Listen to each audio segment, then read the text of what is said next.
ভয় ভয়ে জিনিসটা আসলে কি?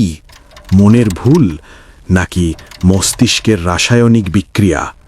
কিন্তু এমন কিছু মুহূর্ত আসে যখন বিজ্ঞান হার মেনে নেয়, যুক্তি থমকে দাঁড়ায় অন্ধকারের দরজায়। উত্তরবঙ্গের ডুয়ার্সের গভীরে কুয়াশার চাদরে ঢাকা এক অভিশপ্ত বাড়ি মায়ামহল, যেখানে বাতাস ভারী হয় পুরনো পাপের গন্ধে। আজকের গল্পে এক যুক্তিবাদী গোয়েন্দা মুখোমুখি হবে এমন এক রহস্যের, যা রক্ত চায়, যা প্রাণ চায়।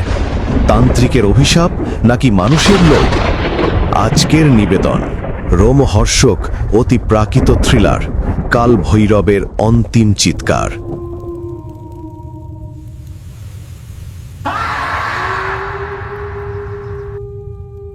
নিউ জলপাইগুড়ি স্টেশনে যখন দার্জিলিং মেল এসে থামল, তখনও ভোরের আলো ভালো করে ফোটেনি।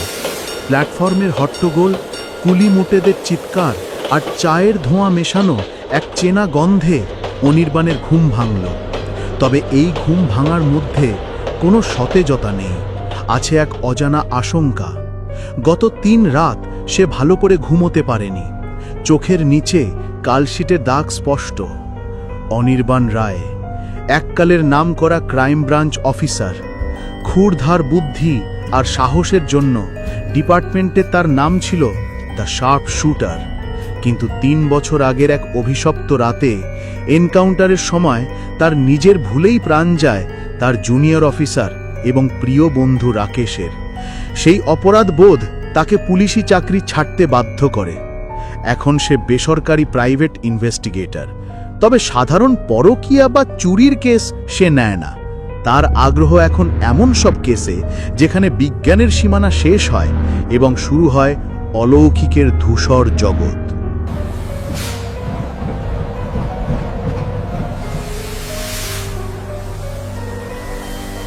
ট্রেন থেকে নেমে একটা ভাড়ার জিপ ঠিক করতে তার বেশি সময় লাগলো না।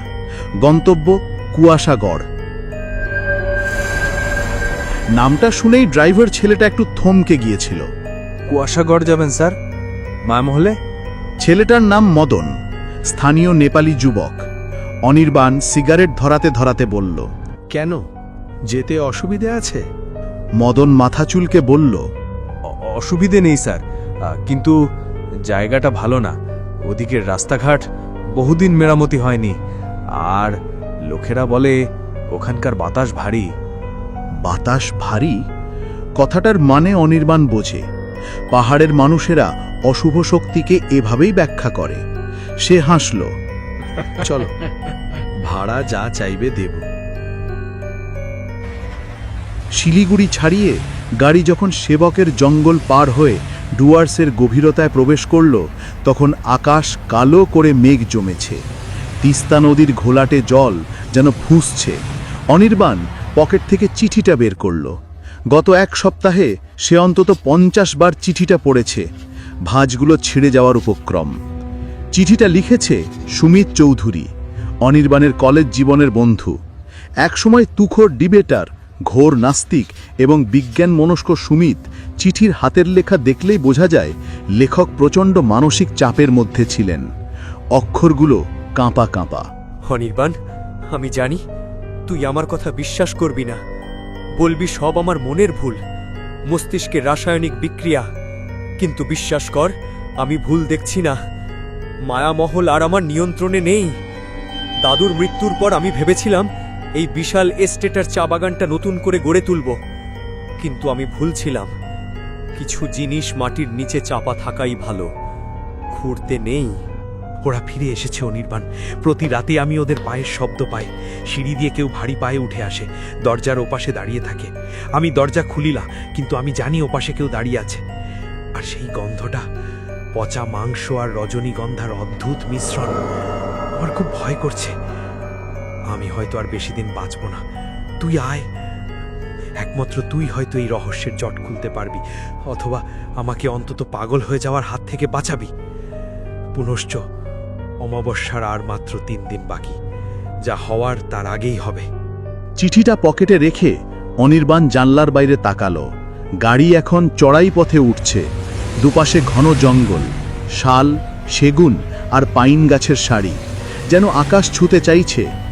জঙ্গলের ঘনত্ব এতই বেশি যে দিনের আলো ঠিকমতো মাটিতে পৌঁছচ্ছে না। মদন গাড়ি চালাতে চালাতে আর চোখে অনির্বাণকে দেখল। স্যার আপনি কি সুমিত সাহেবের বন্ধু? হ্যাঁ, তুমি চেনো ওকে? চিনব না? ওনার দাদু প্রতাপ চৌধুরী তো এই তল্লাটের রাজা ছিলেন। বাঘে গরুতে এক ঘাটে জল খেত। কিন্তু কিন্তু মদন একটু ইতস্তত গুলল। প্রতাপ চৌধুরী তান্ত্রিক ছিলেন। লোকে বলে উনি নাকি যকের ধন আগলাতেন। ওনার মৃত্যুর পর মায়ামহল অনেক বছর বন্ধ ছিল। সুমিত স্যার এসে আবার সব চালু করলেন, কিন্তু গ্রামের কোনো লোক ওই বাড়িতে কাজ করতে চায় না রাতে। দিনের বেলা কাজ করে, বিকেলের আলো নিভলেই সবাই পালিয়ে আসে। কেন? মদন স্টিয়ারিংয়ে হাত শক্ত করল। ওরা বলে রাতে ওই বাড়িতে নাকি কান্নার আওয়াজ শোনা যায়, আর মাঝে মাঝে জানলা দিয়ে আগুনের গোলা বের হতে দেখা যায়। অনির্বাণ চুপ করে রইল। কুসংস্কার আর বাস্তব ঘটনার মাঝখানে একটা খুব সরু রেখা থাকে। সুমিতের মতো ছেলে যখন কান্নার আওয়াজ আর গন্ধের কথা লেখে, তখন সেটাকে নিছক কুসংস্কার বলে উড়িয়ে দেওয়া কঠিন। বেলা গড়িয়ে বিকেল হতেই পরিবেশটা সম্পূর্ণ বদলে গেল। কুয়াশাগড় নামটা সার্থক। আচমকাই চারপাশ ঢেকে গেল ঘন সাদা কুয়াশায়। হেডলাইটের আলো 10 হাত দূরে পৌঁছচ্ছে না। তাপমাত্রা এক ধাক্কায় কমে গেল প্রায় 10 ডিগ্রি। অনির্বাণ জ্যাকেটের জিপটা টেনে দিল। স্যার আর গাড়ি যাবে না। মদন ব্রেক কষল। সামনে একটা বিশাল লোহার গেট, জং ধরা, লতাপাতায় জড়িয়ে আছে। গেটের ওপর পাথরের তৈরি দুটো গর্জনরত সিংহের মূর্তি। কুয়াশার মধ্যে মনে হচ্ছে সিংহগুলো যেন জীবন্ত, এখনই ঝাঁপিয়ে পড়বে। মায়ামহল এখান থেকে কতটা? গেট পেরিয়ে প্রায় আধা কিলোমিটারের ড্রাইভওয়ে। কিন্তু স্যার আমি ভেতরে যাব না, আমার গাড়ির ইঞ্জিনের সমস্যা হচ্ছে, আমাকে এখনই ফিরতে হবে। মদনের গলায় স্পষ্ট ভীতি। সে মিথ্যে অজুহাত দিচ্ছে। অনির্বাণ জোর করল না। সে ব্যাগটা কাঁধে নিয়ে নামল। ঠিক আছে, তুমি এসো। মদন গাড়ি ঘুরিয়ে এমনভাবে স্টার্ট দিল যেন যমদূত তার পিছনে ধাওয়া করছে। নিমেষেই গাড়ির আওয়াজ মিলিয়ে গেল পাহাড়ি বাঁকে। এখন শুধু অনির্বাণ আর মায়ামহলের নিস্তব্ধতা। বাতাসে একটা অদ্ভুত শব্দ। ঝিঝি পোকার ডাক নয়, বাতাসের শোঁ শোঁ শব্দও নয়। মনে হচ্ছে যেন অনেক দূর থেকে কেউ একটানা ফিসফিস করে কথা বলে চলেছে। অনির্বাণ কান খাড়া করল, কিন্তু শব্দটার কোনো উৎস খুঁজে পেল না। গেটের ছোট দরজাটা ঠেলতেই ক্যাচ ক্যাচ শব্দে খুলে গেল। ভেতরের রাস্তাটা পাথরের তৈরি, দুপাশে আগাছার জঙ্গল। একসময় এখানে হয়তো সুন্দর বাগান ছিল, এখন তা বুনো ঝোপঝাড়ের রাজত্ব। হাঁটতে হাঁটতে অনির্বাণের মনে হলো ঝোপের আড়াল থেকে কেউ তাকে দেখছে। সে ঝট করে টর্চ মারল। দুটো জলে চোখ জ্বলে উঠেই মিলিয়ে গেল। সম্ভবত বন বিড়াল বা শিয়াল, কিন্তু অনির্বাণের ষষ্ঠম ইন্দ্রিয় বলছে ওটা সাধারণ কোনো জন্তু ছিল না। ওটার চোখের দৃষ্টিতে কোনো ভয় ছিল না, ছিল আক্রোশ। প্রায় 10 মিনিট হাঁটার পর কুয়াশার বুক চিরে মাথা তুলে দাঁড়ালো মায়ামহল। এক কথায় ভয়ঙ্কর সুন্দর।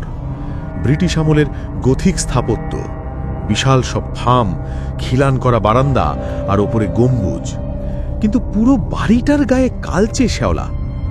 দোতলায় একটা মাত্র জানলায় আলো জ্বলছে, বাকি সব অন্ধকার। অনির্বাণ মূল দরজার সামনে দাঁড়ালো। দরজার কড়াটা পিতলের তৈরি, একটা রাক্ষসের মুখের আদলে। সে কড়া নাড়ল। শব্দটা মায়ামহলের ভেতরে প্রতিধ্বনিত হল।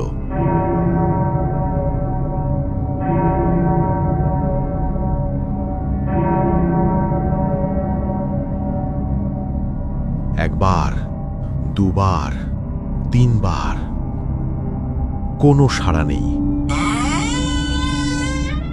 অনির্বাণ দরজায় ধাক্কা দিল। আশ্চর্যের বিষয়, দরজাটা খোলা ছিল। এত বড় বাড়ি, অথচ মেন গেট খোলা। সুমিত কি এতটাই অসাবধান হয়ে আছে? ভেতরে পা রাখতেই অনির্বাণকে গ্রাস করল এক হিমশীতল ঠান্ডা। বাইরের ঠান্ডার চেয়েও এই ঠান্ডা আলাদা। এই ঠান্ডা হাড়ের মজ্জায় গিয়ে বিঁধল। হলঘরটা বিশাল। মাঝখানে একটা ঝাড় লণ্ঠন ঝুলছে, যাতে ধুলোর পুরো আস্তরণ। দেয়ালে টাঙানো পুরনো সব অয়েল পেন্টিং, শিকারের দৃশ্য, পূর্বপুরুষদের গম্ভীর মুখের ছবি। তাদের চোখগুলো যেন অনির্বাণকে অনুসরণ করছে। সুমিত, সুমিত! প্রতিধ্বনি ফিরে এলো। সিঁড়ির ওপর থেকে একটা খসখস শব্দ হলো। অনির্বাণ টর্চ মারল। দোতলার রেলিং ধরে একজন দাঁড়িয়ে আছে, হাতে একটা মোমবাতি। আলোয় তার মুখটা ঠিকমতো বোঝা যাচ্ছে না, শুধু তার সাদা চুল আর কুঁচকে যাওয়া চামড়া দেখা যাচ্ছে। কে? লোকটার গলা যেন পাতাল থেকে উঠে এলো। আমি অনির্বাণ, সুমিতের বন্ধু। ও আমাকে চিঠি দিয়ে ডেকেছে। লোকটা ধীরে ধীরে সিঁড়ি দিয়ে নিচে নামতে শুরু করলো। তার হাঁটার ভঙ্গি খুব অদ্ভুত। একটা পা যেন একটু ছোট, তাই খুঁড়িয়ে খুঁড়িয়ে চলছে। কাছে আসতে অনির্বাণ দেখল লোকটা খুব বৃদ্ধ, পরনের সাদা ধুতি আর ফতুয়া। ছোটবাবু তো এখন নেই। নেই মানে? কোথায় গেছে? অনির্বাণ অবাক হলো। সন্ধে হয়ে গেছে, এই জঙ্গলের মধ্যে সুমিত কোথায় যাবে? উনি নিজের ঘরেই আছেন, কিন্তু উনি এখন নেই। ওনার মনটা আর ওনার নেই। বৃদ্ধের কথাগুলো ধাঁধার মতো। আপনি কে? আমি হরিপদ, এই বাড়ির কেয়ারটেকার। 3 পুরুষ ধরে আছি। হরিপদের ঘোলাটে চোখ অনির্বাণের মুখের ওপর স্থির হলো। আপনি এসে ভালো করেননি বাবু। অমাবস্যা পড়ল বলে আজ থেকে ওরা বের হবে। কারা? হরিপদ উত্তর দিল না, শুধু মোমবাতিটা উঁচিয়ে ধরল। আসুন আমার সাথে। ছোটবাবু দোতলার লাইব্রেরি ঘরে বসে আছেন, সকাল থেকে কিছু খাননি। অনির্বাণ হরিপদকে অনুসরণ করে সিঁড়ি দিয়ে উঠতে লাগল। কাঠের সিঁড়ি, প্রতি পদক্ষেপে মর্মর শব্দ হচ্ছে। দোতলার করিডোরটা লম্বা এবং অন্ধকার। দেয়ালে কয়েকটা পশুর মাথা টাঙানো, হরিণ, বাইসন আর একটা বাঘ। বাঘটার কাঁচের চোখ যেন জীবন্ত। হাঁটতে হাঁটতে অনির্বাণের নাকে এলো সেই গন্ধটা। সুমিত লিখেছিল, পচা মাংস আর রজনীগন্ধার মিশ্রণ। প্রথমে গন্ধটা হালকা ছিল, কিন্তু লাইব্রেরির দরজার কাছে আসতেই সেটা তীব্র হয়ে উঠল। অনির্বাণ নিজের অজান্তেই পকেটে রাখা রিভলভারটার উপর হাত রাখল। ছোটবাবু, আপনার বন্ধু এসেছে। হরিপদ দরজায় টোকা না দিয়েই দরজাটা ঠেলে দিল। লাইব্রেরি ঘরটা বিশাল, চারদিকে বইয়ের তাক আকাশ ছুঁয়েছে। মাঝখানে একটা বড় মেহগনি কাঠের টেবিল, তার উপর একটা টেবিল ল্যাম্প জ্বলছে। টেবিলের ওপাশে একটা হাইব্যাক চেয়ার, চেয়ারটা জানলার দিকে ঘোরানো। কেউ একজন বসে আছে। সুমিত? অনির্বাণ ঘরে ঢুকল। চেয়ারে বসা মূর্তিটা নড়ল না। সুমিত, আমি অনির্বাণ। তবুও কোনো সাড়া নেই। অনির্বাণ এগিয়ে গিয়ে চেয়ারের হাতল ধরে ঘোরালো। দৃশ্যটা দেখার জন্য অনির্বাণ প্রস্তুত ছিল না। সুমিত বসে আছে, তার চোখ দুটো খোলা, কিন্তু দৃষ্টি স্থির। সে তাকিয়ে আছে শূন্যে। তার মুখের চামড়া ফ্যাকাশে সাদা, কিন্তু সবচেয়ে ভয়ঙ্কর হলো তার হাত দুটো। সে নিজের 2 হাত দিয়ে নিজের গলাটাকে এমনভাবে চেপে আছে যেন সে নিজেকেই শ্বাসরুদ্ধ করে মারার চেষ্টা করছিল। আর তার হাতের নখগুলো নিজের গলার মাংসে গেঁথে আছে। রক্ত চুইয়ে পড়ছে তার শার্টের ওপর। ও গড! অনির্বাণ দ্রুত পালস চেক করল। খুব ক্ষীণ, কিন্তু বেঁচে আছে। হরিপদ বাবু, জলদি জল আনুন আর ডাক্তার ডাকুন। অনির্বাণ চিৎকার করে উঠল, কিন্তু পেছনে কোনো সাড়া নেই। অনির্বাণ ঘুরে তাকালো, দরজায় কেউ নেই। হরিপদবাবু উধাও, করিডোর সম্পূর্ণ ফাঁকা। ঠিক তখনই জানলা দিয়ে এক ঝলক বাতাস এলো, আর তার সাথে লাইব্রেরির কোণ থেকে ভেসে এলো একটা ফিসফিসে শব্দ। কোনো মানুষের গলা নয়, যেন অনেকগুলো গলার সমষ্টি। এসেছো, আমরা তোমার জন্য অপেক্ষা করছিলাম। বাতিটা দপ করে নিভে গেল। দ্বিতীয় পর্বে আমরা দেখব অনির্বাণ কিভাবে এই পরিস্থিতির মোকাবেলা করে, সুমিতের এই অবস্থার কারণ কি, এবং মায়ামহলের আসল রহস্যের প্রথম সূত্রপাত।